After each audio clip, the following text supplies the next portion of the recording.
Selamat pagi, selamat siang atau selamat malam saudara-saudaraku dimanapun kalian berada. Semoga dalam keadaan baik-baik saja, entah itu dalam hal kesehatan ataupun dalam hal keuangan. Kali ini Gaspar de Gara akan membahas alur film yang bertema cangkul-mencangkul. Film ini berkisah tentang seorang wanita ibu rumah tangga yang sudah ditinggalkan suaminya untuk bekerja di luar kota. Wanita itu selalu menjaga kebugaran tubuhnya. Teman dari anaknya sendiri malah rutin untuk datang ke rumah karena suka melihat dirinya yang masih cantik dan terlihat muda. Apakah yang akan terjadi dengan ibu dan teman anaknya sendiri di ending cerita? Mari kita saksikan bersama-sama. Di awal film diperlihatkan terdapat sosok seorang wanita bernama Meguri, yang sedang melakukan yoga ringan di salah satu ruangan di rumahnya. Ia melakukan peregangan gerakan kecil non-seksi. Meguri pun merasakan kalau ia selalu kesepian karena sudah setahun ia ditinggalkan oleh suaminya yang harus pergi bertugas untuk pekerjaannya. Dan saat suaminya tidak bersamanya, Meguri juga berprinsip kalau ia harus tetap menjaga kesehatan dan kebugaran tubuhnya, agar Gunung Tambora dan Gunung Merapinya tetap kokoh tidak longsor ke kiri ataupun erupsi ke kanan. Saat sedang beradegan yoga seksi hampir berakhir, datanglah seorang pria yang ternyata itu adalah anaknya yang terlihat sudah terlalu tua untuk dijadikan anak. Anak Meguri yang diceritakan itu bernama Kenji.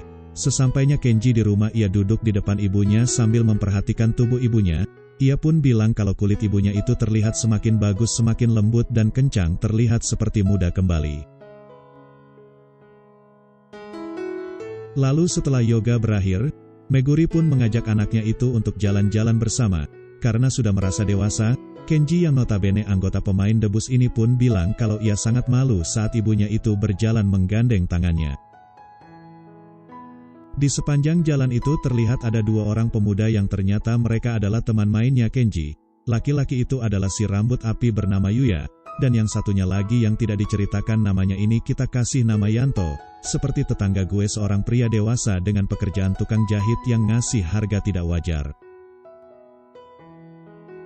Melihat Kenji berjalan dengan seorang wanita cantik, Yuya dan Yanto pun akhirnya memutuskan untuk menghampiri Kenji dan ibunya, guna menyapa dan bertanya siapa wanita cantik itu.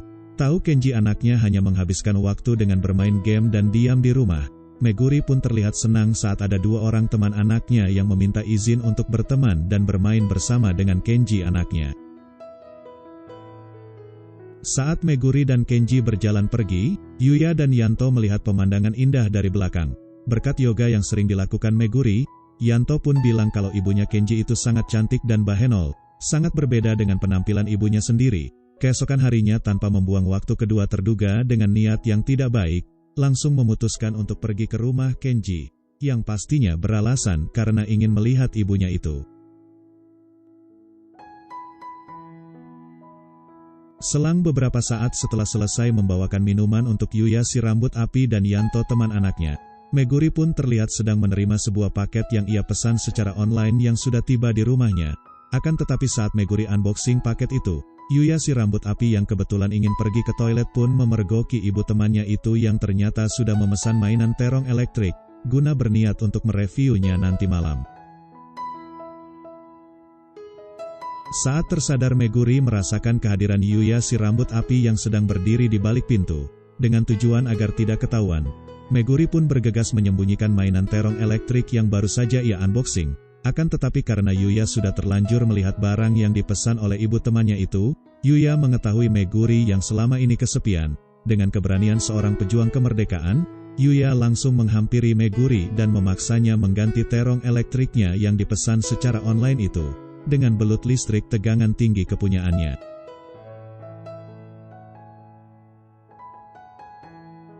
Meguri pun tidak bisa menangkis paksaan dan memadamkan semangat juang yang dimiliki oleh Yuya. Takut ketahuan dan dipergoki Kenji anaknya, Meguri pun terpaksa mau tidak mau harus melakukan adegan jilat es krim dengan kecepatan cahaya. Lalu setelah es krim dari segala macam es krim sudah terlanjur meleleh lembut, Yuya si rambut api pun kembali menemui Kenji dan mengajak Yanto untuk segera pulang. Keesokan harinya terlihat Kenji dan Yanto sedang menunggu Yuya, karena berniat main adu layangan bersama Yuya. Scene diceritakan kalau Yuya lah yang mengajak mereka berdua untuk pergi. Yuya malah mengirimkan sebuah pesan kalau ia tidak jadi ikut dan menyuruh Kenji dan Yanto saja yang pergi untuk adu layangan. Yanto yang juga malas untuk pergi ke lapangan, ia malah menyuruh Kenji untuk pergi sendiri dan meninggalkannya. Setelah itu saat Meguri sedang di rumah, tiba-tiba ada tamu yang tak diundang dengan niat yang tidak baik. Dan benar saja, tamu itu adalah Yuya si rambut api. Karena ketagihan dan masih penasaran dengan sensasinya, Yuya malah datang dan pergi menghampiri Meguri. Ia langsung menerjang ibu temannya itu untuk mengajaknya cangkul-cangkulan dengan menggunakan kecepatan mesin jahit elektrik. Lalu saat mesin jahit mencapai kecepatan maksimalnya, Yanto malah terlihat menyelinap dan merekam kejadian aneh yang terjadi di hadapannya. Setelahnya Yuya si rambut api pergi dan berterima kasih atas waktunya kepada Meguri. Dan sehabis menutup pintu, Meguri terkejut dengan kehadiran sebuah sosok menyeramkan yang sedang berdiri menunggu gilirannya, dengan niat mengancam akan memberitahukan Kenji tentang rekaman mesin jahit yang baru saja ia lakukan. Karena takut ketahuan, Meguri pun harus merasakan rasa pahit saat adik Sumanto ini mencangkul lahan perkebunannya. Besok malamnya, Meguri terlihat sedang asyik menelpon suaminya yang diceritakan masih lama akan kepulangannya ke rumah.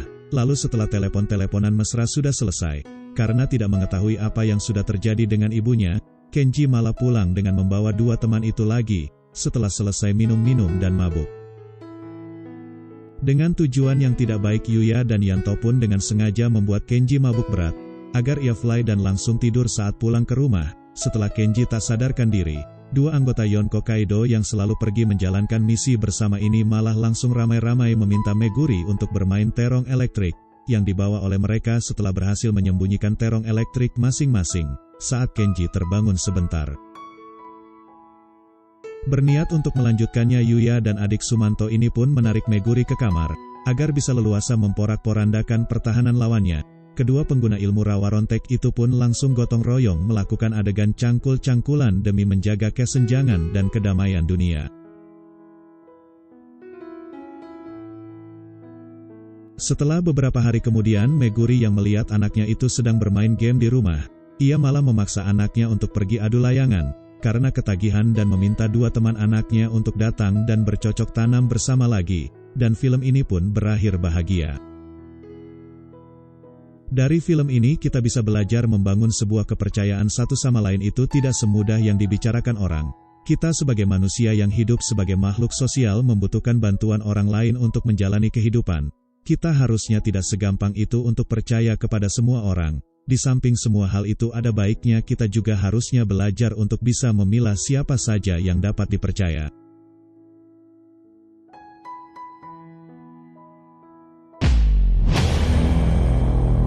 Terima kasih untuk yang sudah nonton sampai detik ini dan sampai selesai. Sebelum beranjak alangkah baiknya dukung channel ini dengan cara subscribe dan klik tombol loncengnya, agar tidak ketinggalan alur cerita film yang lain yang Gasparde Gara rangkum. Terima kasih dan sampai jumpa.